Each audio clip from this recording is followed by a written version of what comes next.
But our next question, Zainul, I'd love to know, do you think formal mentorship has a different value than just encouraging people to go and ask and create their own informal relationships?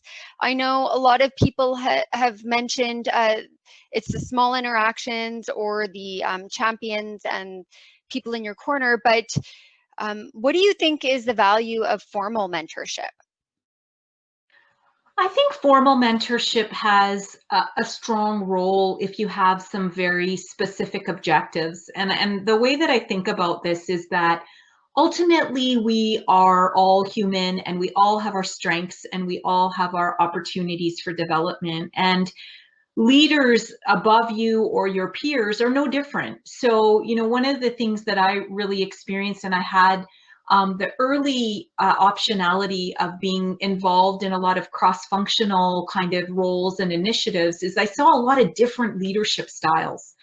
And what I learned very quickly is, I really like the way so-and-so does this, or so-and-so is very effective at achieving that. And I think that sometimes in a formal mentor relationship, if you tie yourself too closely to one leadership style or one set of successful outcomes, you might be missing some other things.